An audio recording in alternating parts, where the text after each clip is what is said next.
Did they sign Tom Brady and nobody told me? Did they? What happened? By the way, that ball was caught. Just pointing it out there.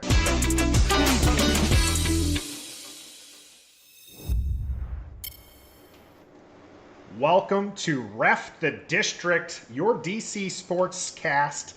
I'm Nathan Perry. Here with me, it's the Stoner. We got a great show for you on episode 16, even though my camera, apparently, this thing is really hating me. You gotta love live television, Stoner. So I'm like a little midget right now. Oh, no. Fix that. Yeah, I'm going to fix this real quick. You're going to fix it on the fly? Yeah, that we can't have that. You know, we pride ourselves, on production quality, and this is not it right now. That's not that. There we go. We'll accept that.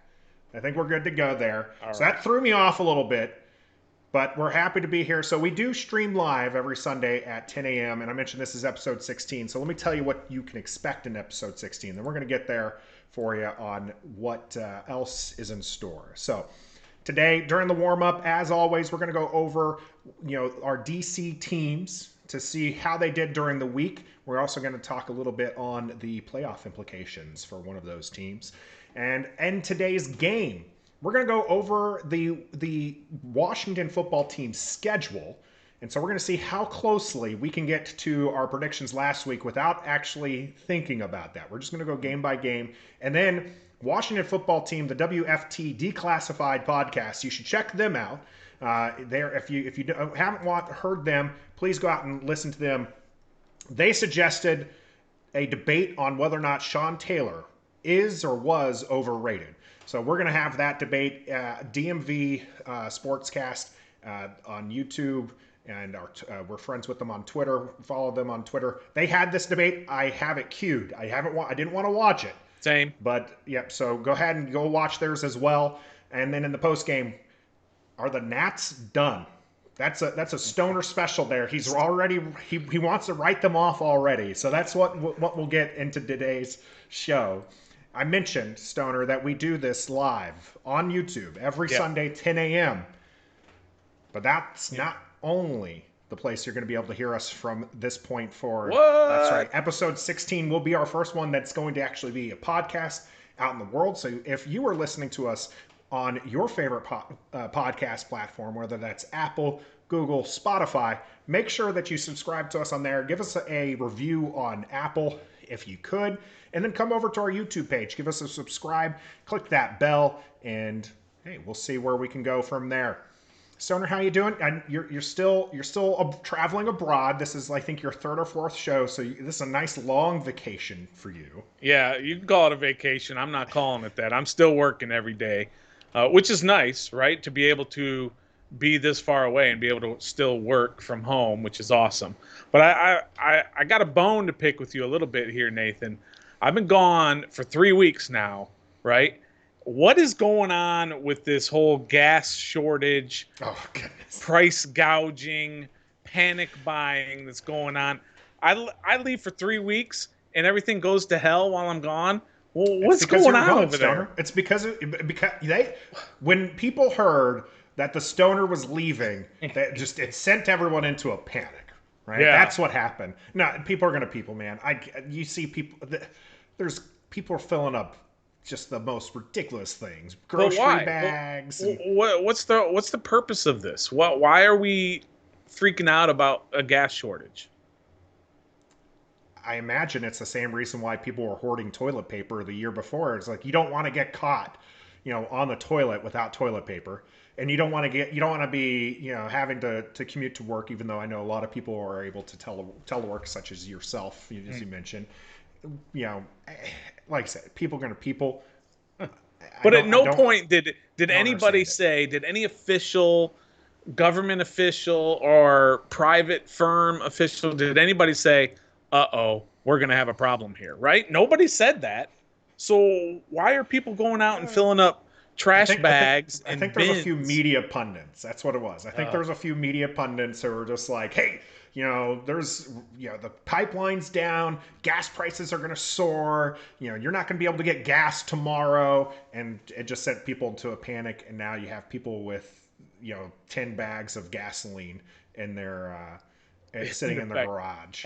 Have you experienced it? Have you tried to go out and get gas and they didn't have it, No, or they had 30 cars in line or anything like that? I have not, and Yeah. I've driven actually quite a few by few, and I don't think I've seen a bunch of lines. I haven't seen anyone doing anything crazy at a gas station.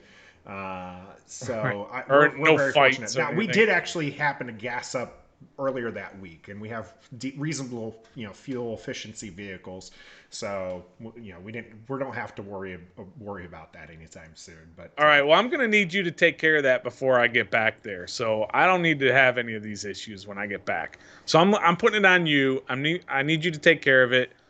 I don't want this worry. There's enough going on with cicadas coming out every 17 years or something, and wars all I over have the seen a few world. of those That's enough. those carcasses laying around. The Oh, you're not going to be able to make it back from the airport to your home because someone's already siphoned the gas from your vehicle. right. It's Good thing probably I already took Uber. happened. Yeah. All right. All I right, let's appreciate go you ahead taking and care of yeah, let's go ahead and get into the warm up. Mystics started their season off with a loss, so not the best start, but it'll be a long season. So they lost it. to the Chicago Sky 70-56. Did you see any of the stats from that game, or for I the have not seen the Mystics stats. anyway? No. Oh my goodness, they shot. I don't think I have it exact. I think they shot like 25% from the field. They shot like 70 something times and hit like 18 or something horrific like that. From three, they shot like 13%. I mean, you're not going to win any basketball game. You can't do that in a Pee Wee League game and expect to win. So you're definitely not going to do that at the the professional WNBA league. So tough start. I need Elena Deladon back. I guess she's not going to be back for a little while, but yeah, rough start. All right. Well, we hope that they turn around. DC United got a W after they lost against Columbus. I said that might be a game that they could turn things around. They lose there, but they get a win in their belt. So their season continues. But we do have some playoff hockey going on, and that was a much better start to the playoffs than the Mystics had starting off their season. Walk me through what happened with the Caps Bruins game last night. Well, first of all, what happened in the game last night? They were incredibly gutsy. This was an experienced team. I mean, they're both very experienced team. It's not like Boston is young, but this is a cup-winning team, a bunch of players that have won the cup, and they just gutted it out. I don't know how they did it. They had no business winning the game. Now they played better in that game, but with the players that were out and the players that are injured, they had no business winning the game. Ovi's still a little banged up, although he looked great yesterday. He got a goal. Well, he got it taken away actually Did he? because Oh, okay. everyone thought he tipped it near the net, but he didn't. The defenseman actually tipped it, so they gave it to the defenseman Dylan. And but he was out. He set the tone early. He's flying around out there. He's running through people, including his own teammate one time, which you might not want to do that in the future. But they were just it was just a gutty performance, but it is not sustainable. It is not sustainable to win with a banged up Oshie, Carlson, no Kuznetsov. Your goalie gets hurt early in the game, and you're Yeah. playing a 39-year-old guy who played 4 games all year long. That's not sustainable. It was great. They did everything they had to do. They got a gritty goal in overtime to win it. So that's awesome. It may take them even through this series, but it's just not sustainable. So they've got to get their guys back, got to get healthy, and their stars have got to show up. Sounds delightful. We got more playoff hockey coming up with the Caps. So hopefully we will have some good news next week's podcast. The Nationals lost 11-4 last night. We're going to talk about them in the post game, so I don't want to talk too much about them right now. Just wanted to give that update for how things are going and why the Stoner might be ready to write them off already. We essentially have a playoff game happening with the Wizards today at 1 p.m. Eastern. It's essentially the play-in before the play-in. Yeah. And I am bitter that the game is at 1 p.m. because here it's 1 a.m. and I will be snoring through this game. And I would love to watch it, and I've got no way to record it and watch it. So I'm just going to have to, I'll probably wake up at like 2 a.m. and check scores and it's just a disaster. Tomorrow's going to be not as much fun. But it's a huge game, obviously. So they win, and they're in the 7-8 play-in game. I want to say the 8th seed, but they're not. They'll be the 8th They're, seed. If well, they win, they'll be the 8th seed. Yeah, they'll be the 8th seed for the play-in game, but not the 8th seed for the playoffs. True. Right? But that is obviously has huge advantage because you can lose one and then win the next one and still make the playoffs. Whereas if you're in the 9-10 game, you lose that game, it's done. So obviously you want to get to that 8th seed. All they have to do is win, and they've got the 8th seed. And it's against the Charlotte team. Everything seems to be breaking for them, right? You needed Charlotte and Indiana to lose a couple of games, and they did. Yeah, everything's fallen into place right now where this game determines whether or not you're 8 going into the play-in or you're 10. If you lose, you're essentially locked into 10. So well, you still get 9, right? If Indiana loses, you would. If Indiana win the loses, yeah.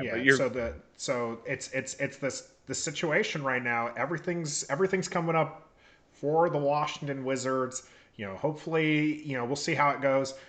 I actually won't be able to watch it. I'll be at a Bowie Bay Sox game. Oh, so nice. It'll be my first one, my first Bay Sox game. It'll be my son's first baseball game. Oh, that's going to be awesome.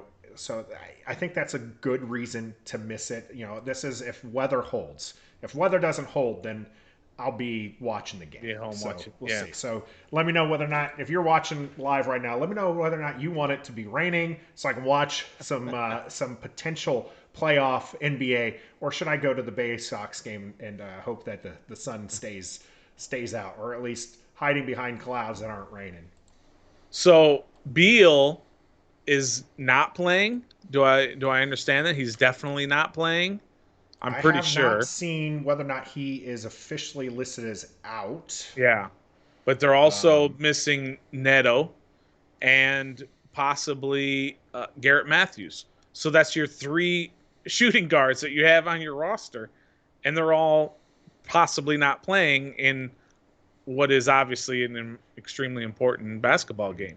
Last game of the year. Again, it's a playoff game is what it is.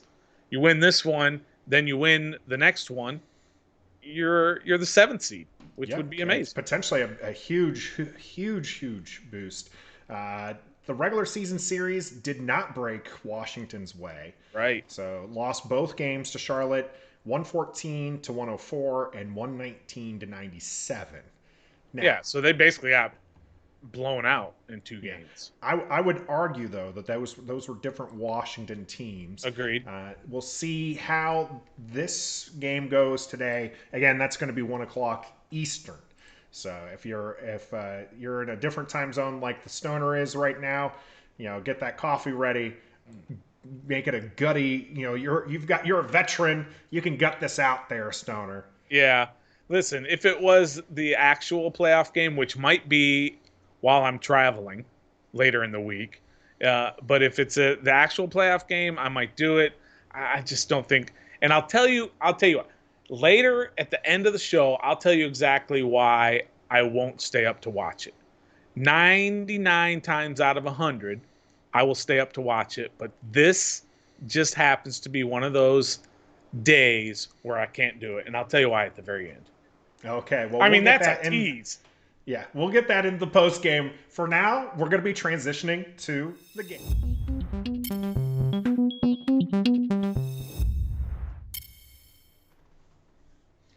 All right, so here we go. The schedule was released. Stoner, you said that it's not a big deal. Like, everyone treats this like it's a big deal.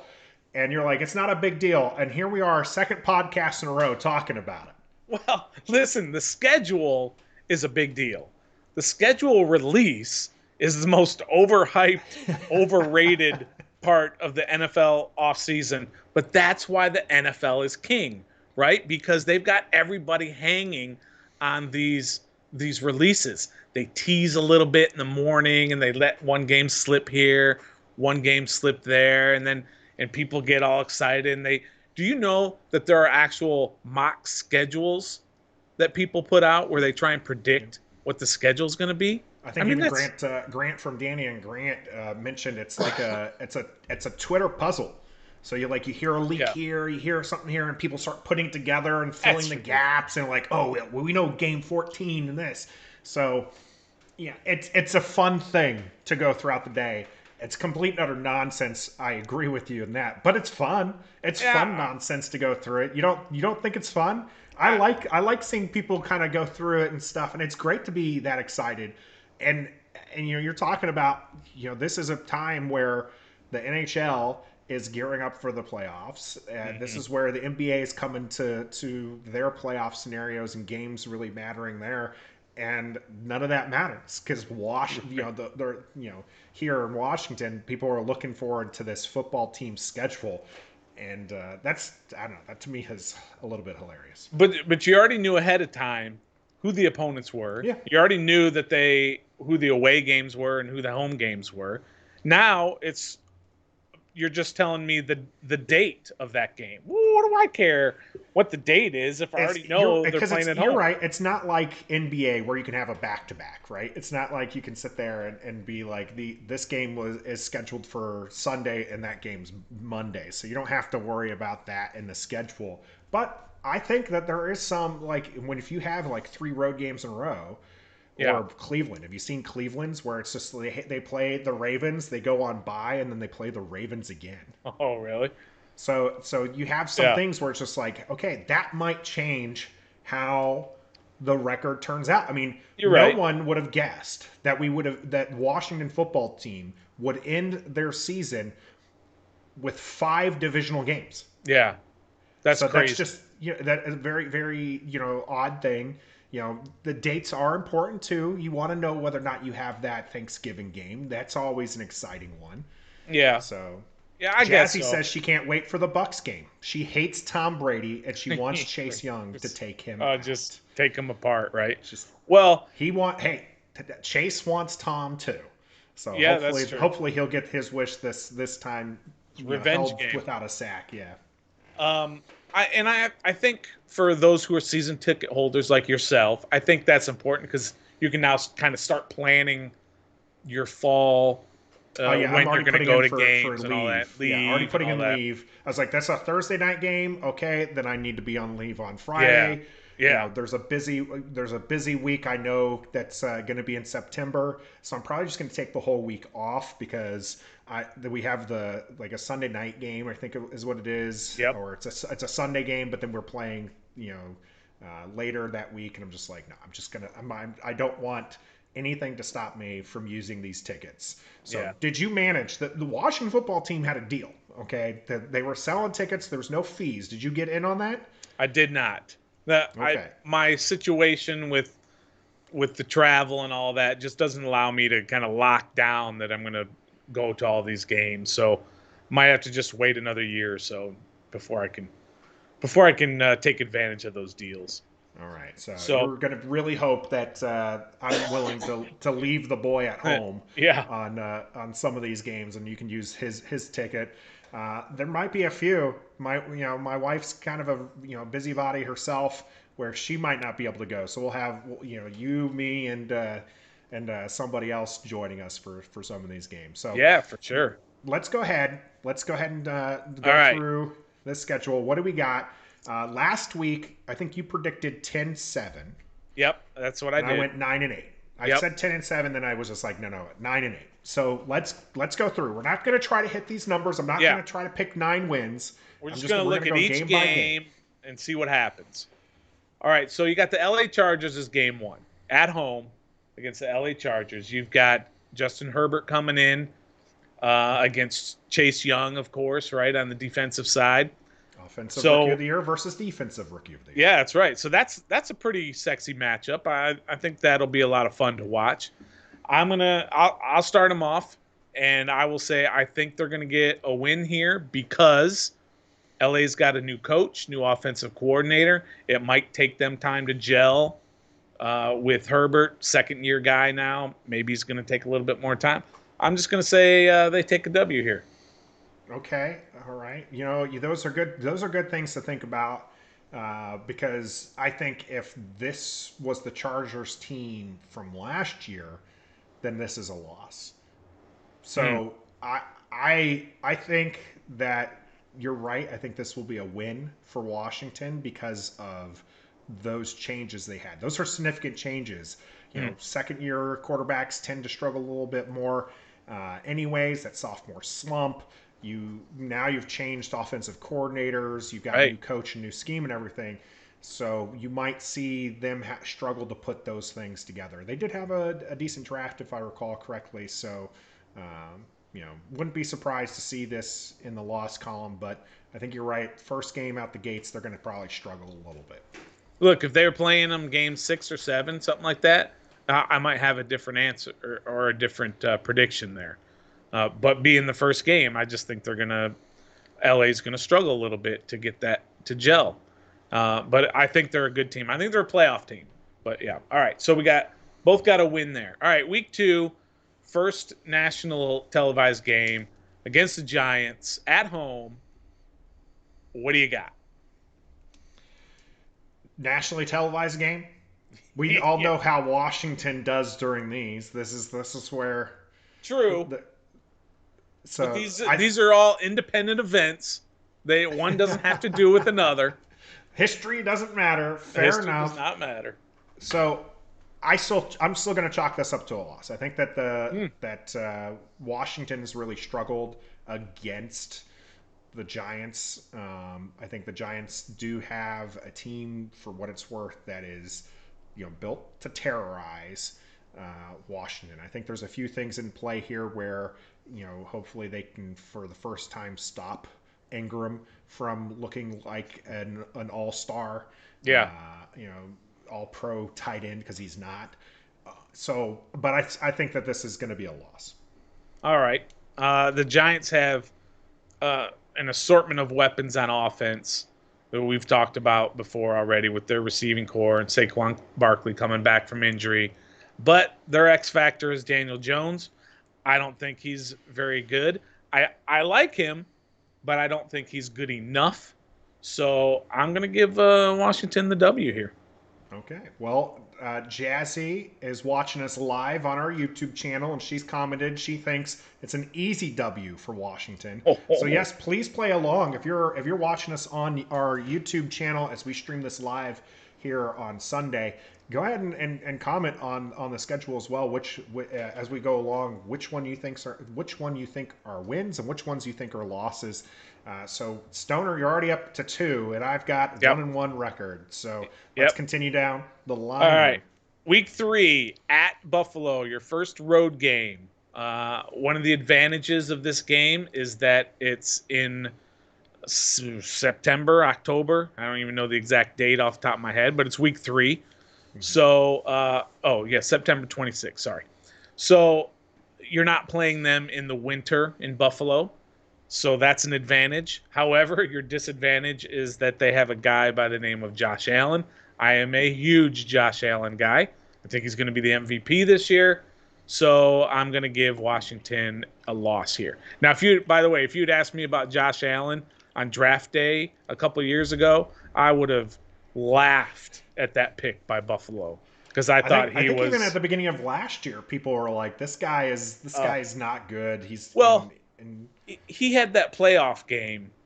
I don't even remember. It was 2 years ago. He had a playoff game, and I just loved watching him play because he can sling it and he can run and he's tough and he's a leader. So he yeah, steadily improved over the years, and then had a monster season last year. yeah. This is a loss for Washington. I think Buffalo is just they're playoff bound. I think they're a great team. Fell short last year in the playoffs, but no, this to me is another loss, and that puts my Washington football team at 1-2. You're at two Yeah, and one. I'm at At two and one one. and two, I think people are already starting to panic and try to fire Right. the coach, and That's right. this is why we shouldn't be starting Fitzpatrick Yeah. and all sorts of things. So let's continue down the chaos ladder All for the right. fourth game. All right, game 4 at Atlanta, and a guy by the name of Kyle Pitts, who you desperately wanted to avoid playing against. Matt Ryan, Calvin Ridley, Julio Jones. This is still a scary team. I think Atlanta's a playoff team again, or playoff team this year. They were terrible last year, but I think they're a playoff team this year. So on the road against Atlanta, I've got the big O L. Really? So I'm going to go victory here. I still don't think, we had our very own Atlanta Falcon fan for our mock draft. And Yeah. even he would tell you, like, this just still isn't a good team. Mm. Now, Kyle Pitts is a monster player. And yes, we have to play him, but at least we only have to play him, once every 4 years. We're not going to have to, or, 3 or 4 years. We're not going to have to sit Yeah. there and play him every Twice season, a year. twice a year. I just think that Atlanta is still trying to figure themselves out, and I think that they'll see some more struggles this year before moving on from Matt Ryan and here, and then struggle for a while. So I'd put this as a win. Both of our teams Okay. after 4 games, 2-2. All right. So, well, usually what I do in these games is if I think they're close, I will look at the quarterback situation for each team, and I'll go with the better quarterback. So that's kind of what I'm doing there with Atlanta. They have a much better quarterback than we You're do. really All right. low on Fitzpatrick. Low is not the right word, but I'm definitely not high on him. How's that? I'm just meh, right in the middle. All right. So week 5, New Orleans at home. This is a big fat W. They are going to blow New Orleans out. New Orleans is going to be a 4-13 team this year. So yeah, that's a big W at home against New Orleans with 2 quarterbacks / no quarterbacks. I do think this is a victory for Washington. I think the Saints will be an interesting team this year because I think Sean Payton's still a good coach, and he'll find a way to gut out 7 to 9 victories. But and Jameis Winston, I think, is an underrated quarterback, but they're just not there. This team is just not they're not as good as they have been in the past. So I think this is a victory for Washington. Sure. All right. That's so we're both still we're both 3-2 now. 3-2. And then you got Kansas City coming in. And this is gonna be a bloodbath. Sorry, they're just gonna get smoked by Kansas City. I'm a big, obviously, no surprise here. Big Mahomes fan. He's an awesome quarterback. So they're just gonna get blown out by Kansas City at home. Big L. Yeah, this move on. They've stocked up their offensive line. Yeah. They've got Mahomes. They've got the weapons. This is a loss for Washington. Big ol' L. All right. Week 7 at Green Bay. And the question some people are asking is this going to be against Aaron Rodgers, or is this going to be the Aaron Rodgers homecoming game? I would really like for this to be the homecoming game for Rodgers, but I think that will probably be against Rodgers, and I'll put this as an L under the assumption that Rodgers does play for Green Bay. Okay, yeah. That's a good assumption. I agree. He will be playing, and it will be a loss. So what are we at? We're both at 3-4. 3-4. Huh. All right. So now we got at Denver. That's a little bit tough to go out to Denver. They've got a pretty good home field advantage there, but I think their team is poo. So I'm going to go against Denver, and I will take a big W for Denver. Against Denver. Same with you. It's a win. Denver is retooling. They don't have they have Teddy Bridgewater now, but they're kind of in that similar situation to the Saints, where it's like they have 2 people who could potentially be the quarterback, which means they have no quarterback. That's right. I think this will be a win for Washington, which puts them at 4-4 for both of us at the bye game, because they have the bye week bye week rather, not bye game, but the bye week is week 9. How do you feel about the week 9 bye week? I think that's perfect, right? I mean, you're almost exactly halfway through. That's the first thing I always look for in the schedule release. That's everyone's, because you already know the opponents and everything. It's just setting it up. So the first thing I look for is, where's the bye week? Yeah. Because that's where you want to get to a point where if your team needs to get healthy or they need to sit down and buckle up, this is where they do it. So week 9 is a perfect one. I hate the early week ones where it's like you get a week 4 bye week. No one wants that. You've done 3 games. You're just getting started, Yeah, right? right. So, and you don't want it too late in the season because if you get momentum going, that can be a momentum ender. So love the week 9 bye week, and both of us again 4-4 with our predictions here. You have 6 more wins to get to, so let's Well, see if let me tell you what also happens during a bye week. That's when you change quarterbacks. And that's exactly what's going to happen in Washington. Is they are going to change quarterbacks, and it'll be the Taylor Heineke show when Fitzpatrick is just not getting it done. Sure, they're 4-4, but he's thrown away a couple of these games.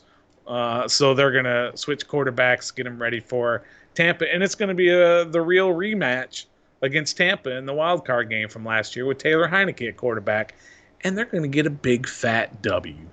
you're picking them against the Bucs to win. Absolutely. Tampa Bay is taking a huge turn for the worse this year.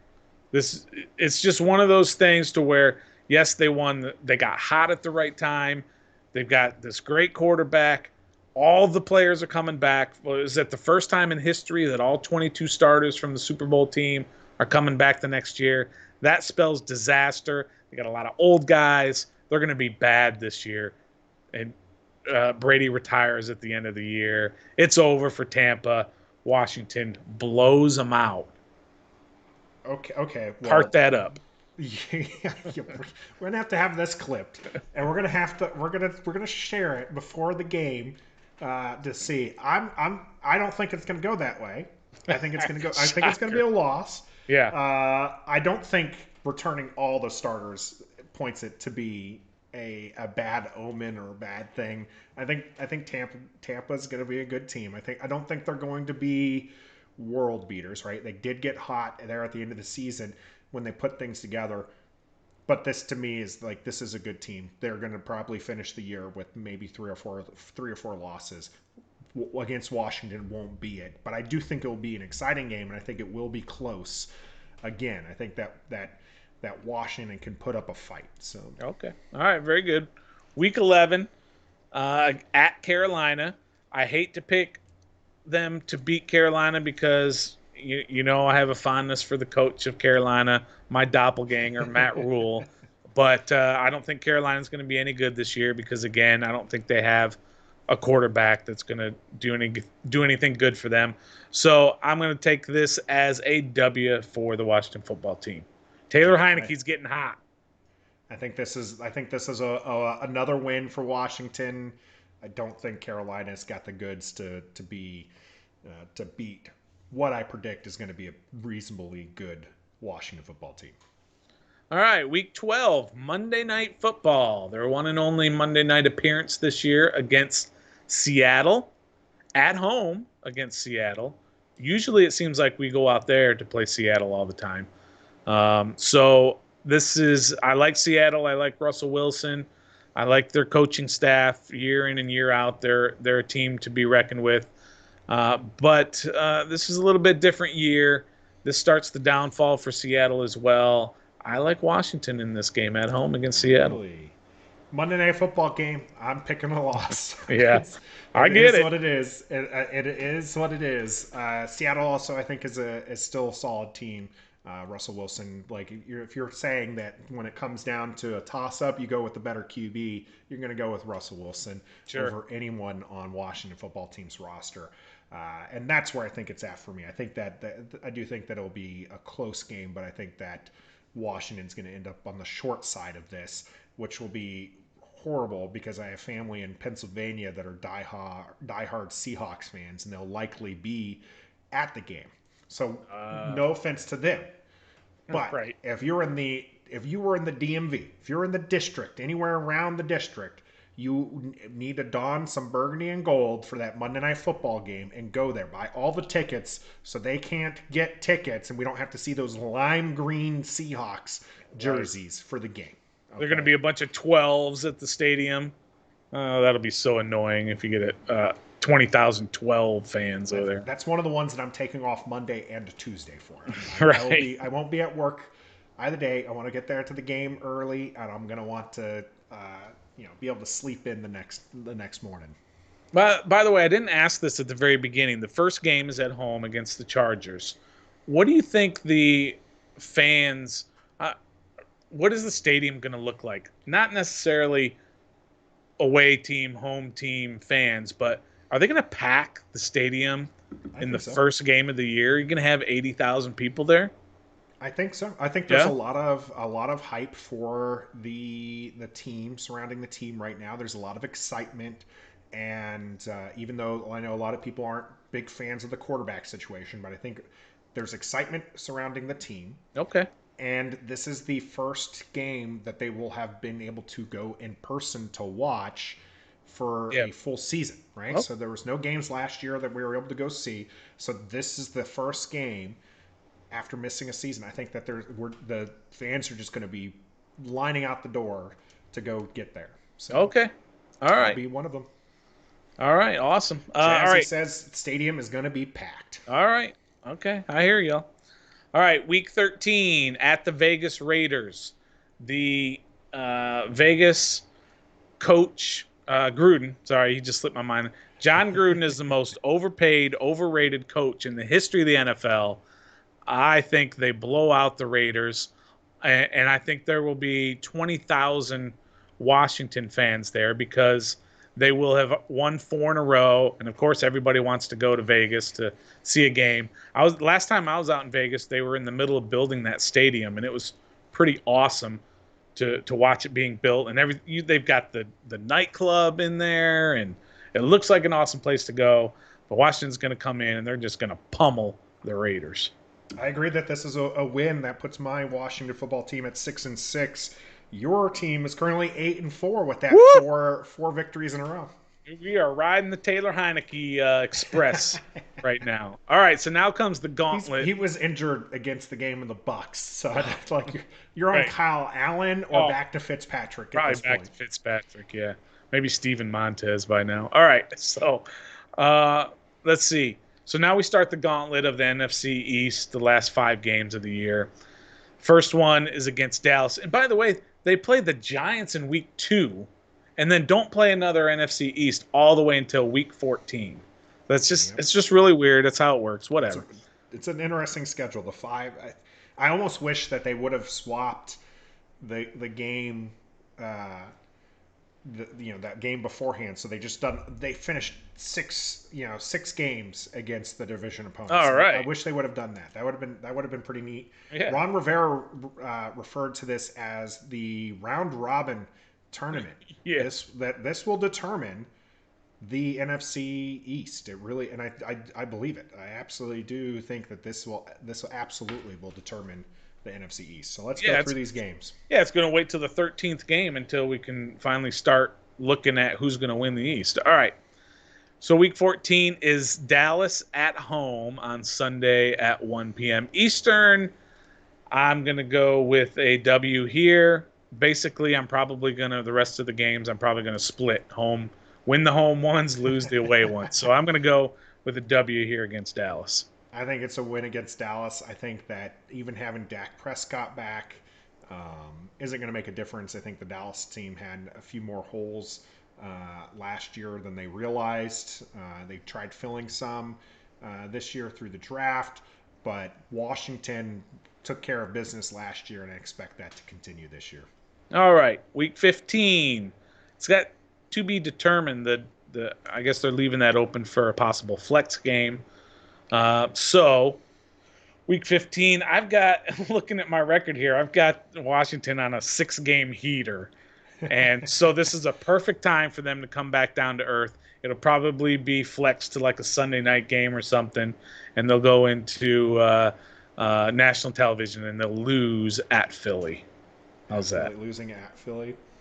I'm actually going to put this down as a win for Washington. I don't have a lot of hope for the Philadelphia fans this year. I think that they're going to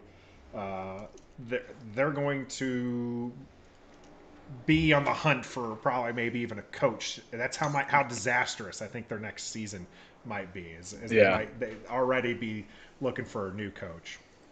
All right, week what are we at? Week 16 against Dallas again. So this one's at Dallas. This is another Sunday night game. So I'm gonna go with another loss there at Yeah, Dallas. this one I'll give it to Dallas. I do think that as nice as it would be to sweep them, I think going to Dallas, I think that they will. This game will be a lot closer. And again, then Dak, you go with the quarterback. Dak Prescott's a good quarterback, so yeah, I'll give Dallas this one. It pains me to Yeah, say so. yeah, that hurts a little bit. All right, week 17 against Philadelphia at home. This might be like last year's week 17 against Philadelphia, where they were, I don't know what they were doing out there. This could be the same thing. They're throwing out fourth string quarterbacks and trying to lose the game on purpose. So I'm going to give Washington a big W there. Yeah, giving them the victory as well. I don't have a lot of faith in Philadelphia being good this year, so victory for Washington. All right, so week 18 against the Giants at New York could be for the division title. I think it will be for the division title.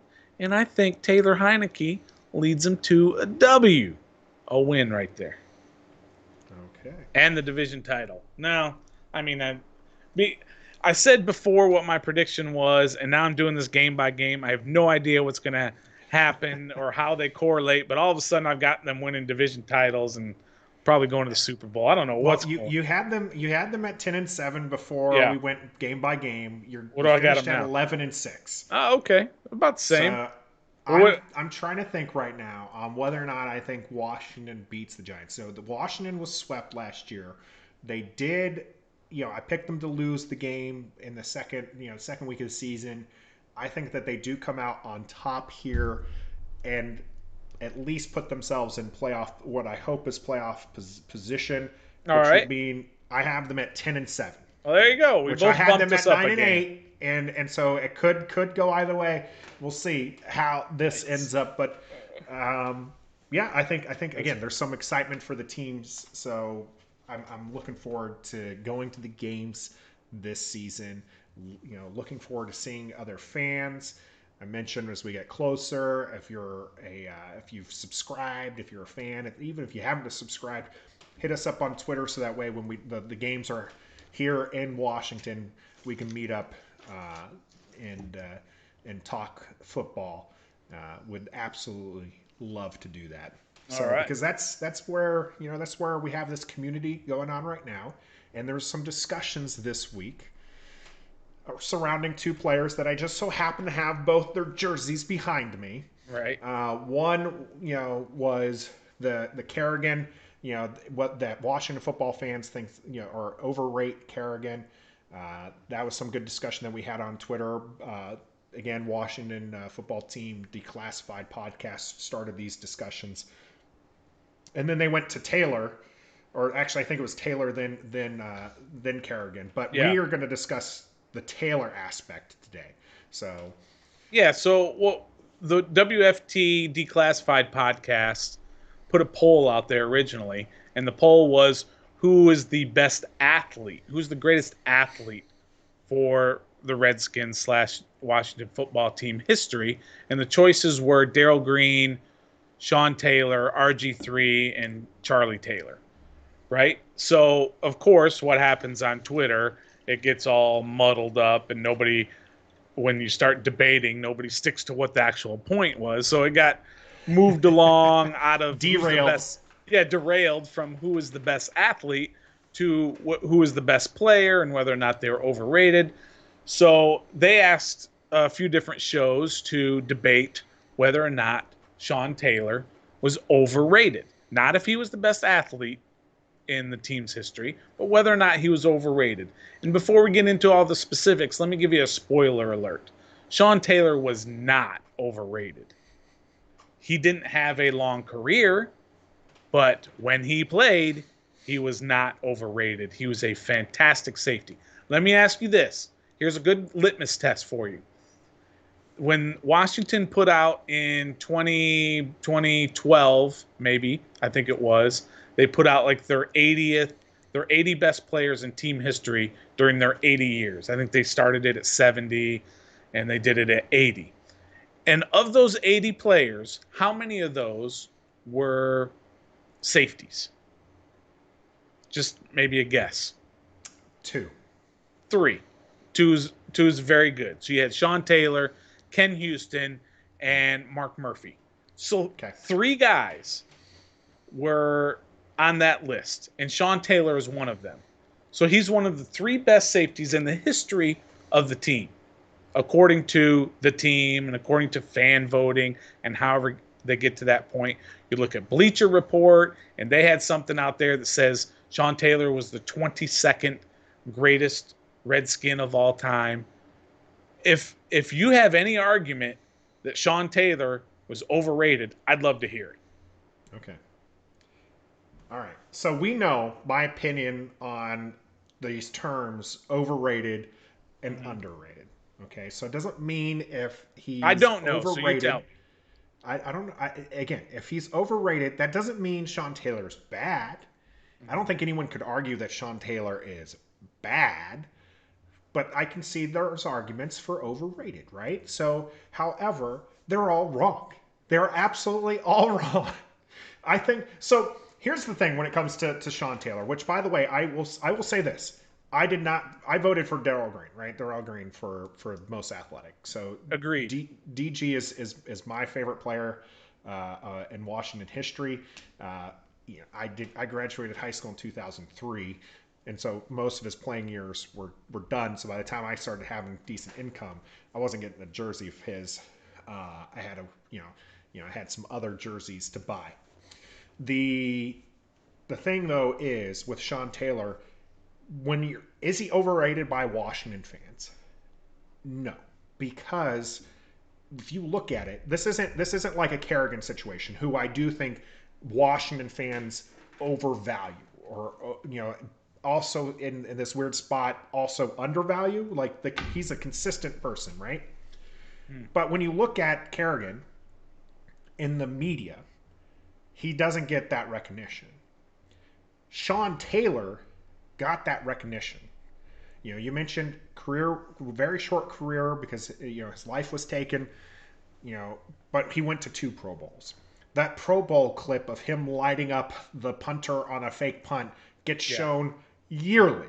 Yeah. And people remember him, and his name goes on, and he's still talked about as one of the best young safeties, not just by Washington fans, but by fans of the game, because he was that type of player. And in my adult time, he's been, I would have to say he's Washington's best player since 2003 when I turned 18. He's arguably been Washington's best player. I think Trent Williams is probably the other one that's up there as far as top tier talent. You had to, like, he was just absolutely magnetic. People loved to play with him. He was great. You loved to watch the game with him. He honestly, if he lived and he played a full thing, I don't think it's out of the realm of possibility to say that he has a Hall of Fame career. Yeah. I think that you look at him in the same way as safeties like Ed Reed or Troy Polamalu. I think that he was just that electric of a player to watch. And I don't think that there's a way that you can say that he was overrated, because unless I will say this, I don't agree when people like he was a Hall of Fame player, because Of course not. two little seasons to make that. I think that he was on the path to do that. I think that he would have been a perennial Pro Bowler. He would have made all decade teams. I think that if Washington was lucky enough to keep him for his career, he would have been one of the all-time, burgundy and gold greats. Yeah. I think that the fact that he makes these lists, decades after his passing, with as little as he played tells you that. Like this is the, and it's not just people remembering him fondly because, he was killed. It's the fact that his on the field play backed it up. This Absolutely. guy was an absolute monster. I think the only thing you could possibly say about his play is he might have struggled with the hitting because this dude launched himself like a rocket and just knocked people loose, knocked people Yeah. senseless. I think though he had the athletic ability to make those changes. I think his mentality of I'm going to knock you out was something that was different. That he would have had to kind of been tone that down a little bit. But he was just an amazing player, and there's no way I think that you can overrate him unless you decide to start a campaign for him being a Hall of Famer. Like that's the Yeah. only way you can overrate him. Sure. If you tell me that he's on the path to be a Hall of Famer, you're right. If you tell me he was one of Washington's greatest players of all time, you're right. Like there's no way to overrate him because he's that valued. And again, it's not just by Washington football fans, it's by fans of the NFL, fans of the game. They will tell you Sean Taylor, by far, during the time that he played, was one of the best safeties in the NFL. Absolutely. I agree with everything you just said. And while thinking about this question and this debate, I did a lot of research, not just looking at highlights or what, because it was a while ago and you have to kind of jog your memory. He was one of my favorite players of all time as well. And when I go back, there's some things that you forget about, but got the old man glasses on once again. We need like theme music for when I go to old man glasses or something. All right, so in his rookie season, he didn't start right away. It took him a couple of games to get the starting job, but he did, and he had 4 interceptions, 2 forced fumbles, and a sack, and he played in 15 games, and 13 of those were starts. 76 tackles he had also. So he had a solid rookie season. His second year, I won't go into a whole bunch of details, but he had 2 interceptions, 2 forced fumbles, another sack. By the way, do you know who one of those sacks were in his second year? Who he sacked? He only has like 2 sacks, I think, in his entire career. And you know who that second sack was against? Tom Brady. Ryan Fitzpatrick. Right. This is true. It's on YouTube. You can find. I'll have to look that up. Yeah, he only had 2 sacks in his career, and one was against Ryan Fitzpatrick in Fitzpatrick's rookie year against when he was with the Rams. All right, so he also had in the playoff game, their last time Washington won a playoff game, which was 2005-ish. I can't remember the exact year, 2005. I think it was 2005. He had a 51-yard fumble return for touchdown in that game, and he was also ejected in that game in the third quarter for spitting in a guy's face. I had forgotten that one. Not that that has anything to do with overrated or underrated, but it was just one of those facts that I'd forgotten about. And also interesting is he spit in the face of a receiver by the name of Michael Pittman, whose son is already playing in the NFL for Indianapolis, Michael Pittman Jr. That's crazy. And then in the second playoff game, which they lost, he had another 7 tackles and passed defense. So and then the third season, which was his real breakout year, he had over 100 tackles, a pickoff, 3 forced fumbles. He played in all 16 games. And during that year, Greg Williams, who was the defensive coordinator at that time, called him the best athlete he's ever coached. So that's saying something. Greg Williams has been around a long time. And then, of course, in the fourth year, his fourth season, when he switched to free safety from strong safety, he was named before the season. Sports Illustrated named him the hardest hitting player in the NFL. And in the 9 games he played, he had 5 interceptions in those 9 games before he was injured. And of course, while he was out injured is when he was killed. Tragically, we know that story. And it's also interesting to note that when Ryan Clark was playing for Washington in his second stint, he played for him for a little bit at the beginning, then came back. He wore the Sean Taylor jersey in practice every day.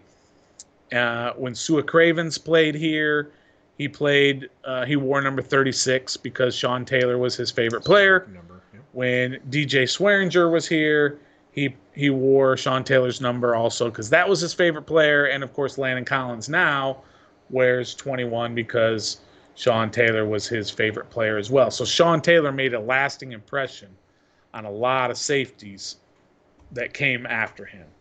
And so again, we talked about he's on the 80 greatest Redskins and all these other lists in the top Redskin players ever. So 100% not overrated. He's not a Hall of Famer, obviously, because his career was a little short. But anybody who says otherwise that he is overrated is a fool and should just probably delete their Twitter account. Yeah. So just I want a clarification before people add us in the comments. What'd I say wrong? So Landon Collins does not wear 21. What does he wear? 30. He wears 20. His number with the Giants was 21 because he idolized Sean Taylor. So he wanted to wear. Yeah, when he came here, that was a big point of discussion. Some people were like, "Let him wear it." Yeah, I think that there's more fans happy now because of how I've seen people not exactly appreciate Landon Collins these days. Are happy that he didn't take 21, right? Because you want whoever takes 21, you don't want the Dwayne Haskins thing to happen, right? Where, Theismann's just like, I give you permission to wear 7. I think you're going to do great. And then it's just like, nope, this guy's off the team after year 2. Landon Collins came in here. I wanted him out of the draft. So when Washington signed him, I was really excited. And now you're ready I didn't want to give 21 away to him. This is, I don't remember from the story, Dan Snyder actually gave him a Taylor jersey, right? I think that, that's probably, but he wears 20. So don't add us in the comments about that. We've corrected it. But I think he also said that he wanted to give it like a year to show that he was worthy of the number, and then he would try and get the number. Maybe that's where I got that from. But sorry, I was wrong. He doesn't wear the number. You're right. I had to double check because I was just like, I'm pretty sure. Yeah, he said he wears 20. So, no, I don't think that that he's overrated. I think that he's perfectly fine where he's rated. We do got a good question. I mentioned before we stream these live, so you can always jump into our chat. Let us know whether or not you think that he's overrated, underrated, and then we got a great question here. Do you think they should retire his jersey? Let's see. Should they retire Sean Taylor's jersey? So you gave me no time to think on this, right? I usually like to have that time to think about it and research and all that. That's funny, Stoner, because I'm pretty sure that you're going to be springing something on me this show. That's true. And then you did this before, where you just like, I'm just going to. No, this was a fan submitted question here on our YouTube channel, streaming live. We'd like to do this interaction with people. If you catch us on a podcast, on one of our podcast later, because these do get taken and put onto podcasts now, your podcast platform. Just know that we stream every Sunday at 10 a.m. You can be one of these people to throw in your opinion during the show. All right, so I'm going to... Do you think his number should be retired? All right, let me say, yes, I do think he's already in the Ring of Honor, I believe. I mean, you might have to do the whole don't add us because Stoner said something wrong again. But I think he's already he should be. Yeah. So, retire his number. Absolutely. There's nothing wrong with it. And now you don't have these position groups are not encumbered with certain numbers that they have to use. So now a safety could be, I mean, they still have some parameters of what numbers they can use, but not as restricted as it was before. So now they don't have to worry about using retiring all the safety numbers. That was just something off the top of my head. Of course, that's not a reason for doing it, but let's just say, why not? Give me a reason why not, and if you can't, then go ahead and do it. I do think that it's in this weird position where that you just don't want to see somebody wear 21 and not do well in it at this point. So it's unofficially retired. and it has to be because otherwise Landon Collins would have taken it. But there's still, I think, a lot of emotional attachment to Sean Taylor that it probably should be retired based off of that. I don't think the though that it will be retired. Hmm. I think it's going to be one of these numbers that's unofficially retired for Washington, where people come in and some snot-nosed rookie is going to be like, "Well, I want 21," and the equipment staff is going to be like, "You can't have that," Yeah.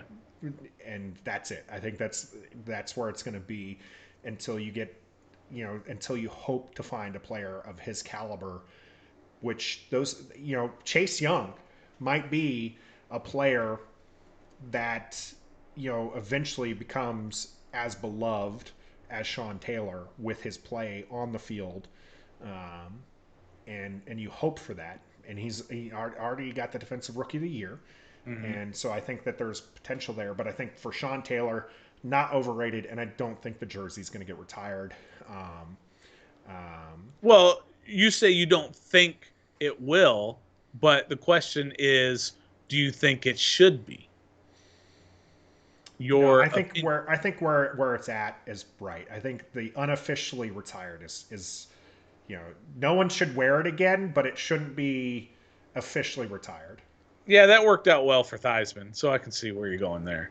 But I mean, do you think at that when that whole thing went down, Joe Theismann was secretly he was like, I can't believe that Haskins is asking me this because he's in a no-win situation. He can't say no to Dwayne Haskins and then look like a total douche for doing that.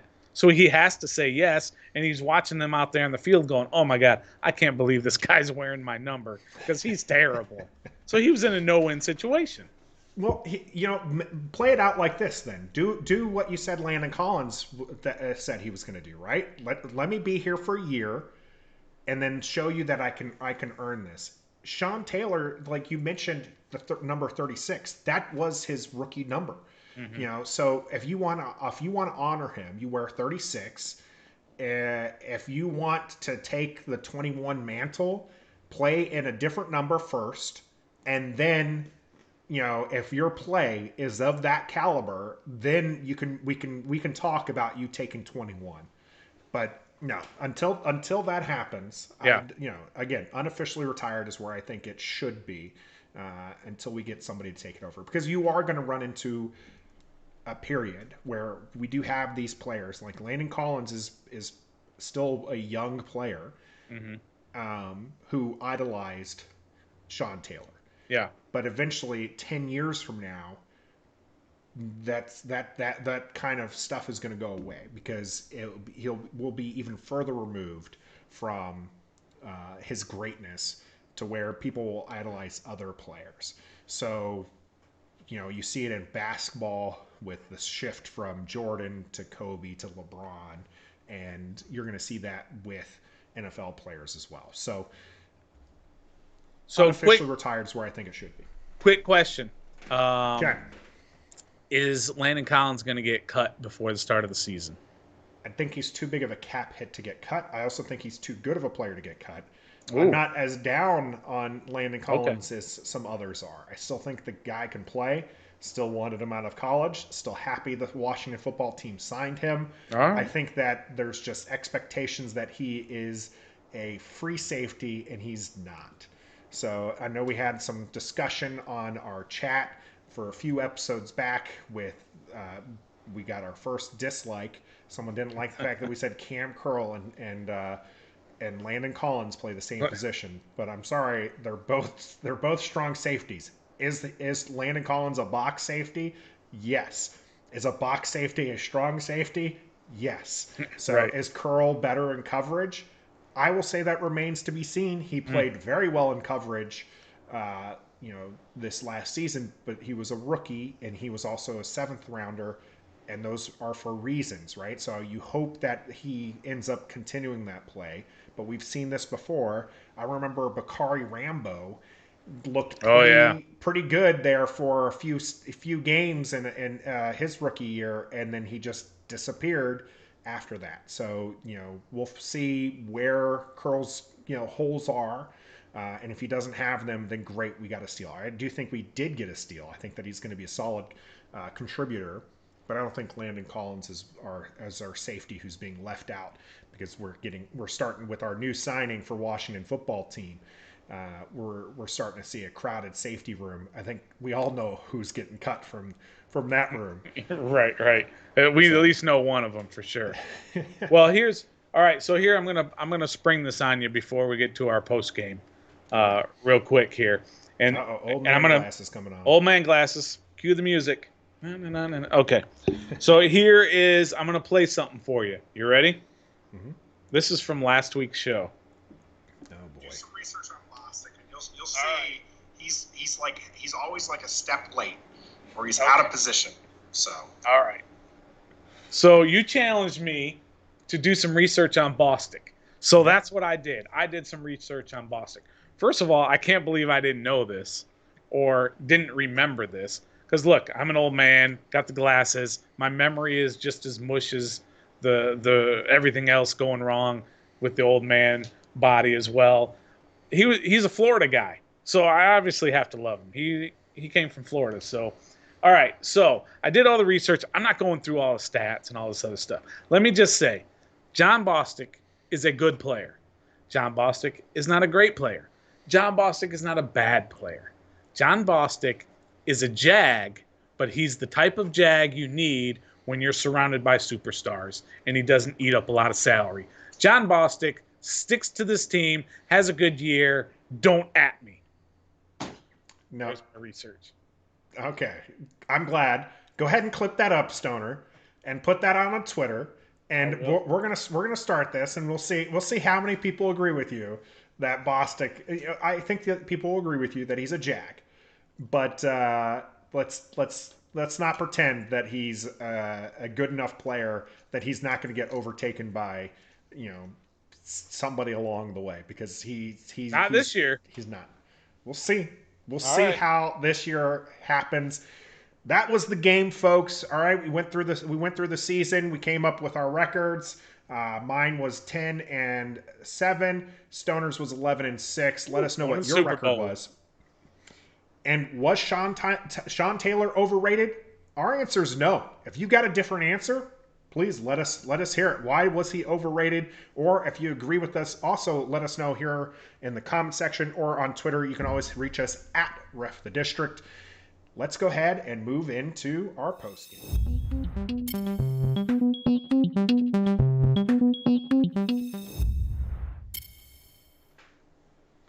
Stoner, you're already done with our nationals? No, I'm not. I'm my question is, should we be done, or are we done with the Nats? And I'm not done. But this team does not, they don't have what they need. They don't have what it takes. They're not a great team. They're probably not even a good team. They're not making the playoffs. I can just tell it's only been, what has it been, 35 games, right? And I'm pretty much writing them off as far as making the playoffs. I don't think they're going to be a terrible team, but they just don't have timely hitting. Trey Turner's a superstar. Juan Soto's a superstar who's not having a great year yet, but he really hasn't had a chance to get into a groove yet. And they've got nothing else for hitting. They've got some good pitching, especially starting pitching. Their bullpen at the back end has been a little bit of a disaster, right? So they just don't have – you can't do this 19-31 and expect to make a World Series run. Those are the outliers. They've got to figure out what they're going to do in the middle of their lineup with Schwarber and Bell, or else they're doomed. They can't play Zimmerman more. He's just too old that he can't be playing every day.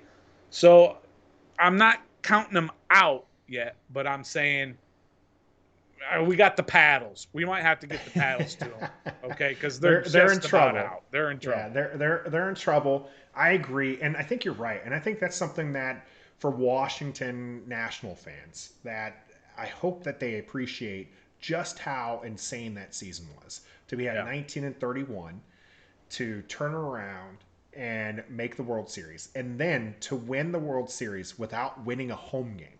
Yeah, right. Like, just to win, to do what they did. The comeback victories along the way in the postseason. That doesn't happen. You run the simulations, and that's a 1 in a million chance that happens. Like the figures on that would have been astronomical. Probably less than 1%, way less than 1%. That would ever happen, and it happened, and that was exciting. You can't continue to bank that. I think last season, was just kind of a wash, anyways, with the shortened season, with how things were playing out. Soto's injured to start the season here, or injured very early on. So that's, I think, playing into the fact that he's not where we expect him to be. I still think that he's, Washington Nationals' best player. But that gap has severely closed with how Trey Turner's playing. He's just been an absolute stud for the team that's lacking quality players, quality play. Because I do think that they have good players, and I think that these players can turn around. But you're right. There's a consistency issue. Yeah. So that's where we need to figure it out, and see, because you have these games where they just pile on the runs, and then you have games where they can't score to save their life. And so I think that'll be an interesting thing. I'm not ready to even hold the paddles.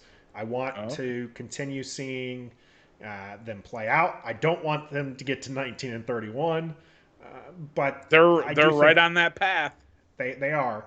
I do think that this team can end the season around 500, and so that's where I predicted them to be. That's where I think they probably will be. So and that's it. So as long as they can stay within striking distance of that, I think they'll be fine. The problem is whether or not we feel 500 is going to make the playoffs, and I don't know that it will. So that's something we'll have to keep there. So I think they're within striking distance of 500. I'm not willing to write them off just yet. All right, that's you. We definitely differ on that one. I'm not counting them out, but like I said, we got to get. I've got the paddles ready. I'm rubbing them together. I'm about to yell clear so that I can put the paddles to them, but not. I'm almost there. All right. Well, again, I'm interested from our fan base. If you're part of the district family, go ahead and let us know whether or not you're writing off the Washington Nationals. I mentioned we stream live on YouTube every Sunday at 10 a.m., and you can now find us on your favorite podcast service, whether or not that's Apple. Please go ahead and leave us a review there on Apple or Google or Spotify, wherever you find it. But go ahead and please hit us up on our YouTube channel, subscribe, and hit that bell. And don't forget to follow us on Twitter to see into the minds of myself and the Stoner. This has been episode. You got something? I remember I teased at the very beginning. You did? Okay. All right. Let's hear it. I can't stay up late tonight to watch. Well, tonight for me, which is only like a couple hours until the Wizards play Charlotte, which is a huge game, and I wish I could. But tomorrow is my 24th anniversary with my beautiful, amazing, the most strong human being that I know on this planet, my wife, Adelina. It's our 24th anniversary tomorrow. So that's why I'm not going to be up all night, so that I can be fresh tomorrow. And I just wanted to wish her a happy anniversary. 24 years. Awesome. I love you very much, and thanks for letting me do that, Nathan. Absolutely. Happy anniversary to you and Adelina. We wish you the best, and I'd have to say you're a smart man for making that decision. So that was smart on you. So congratulations, Stoner, for that. Happy anniversary, and thank you for tuning in.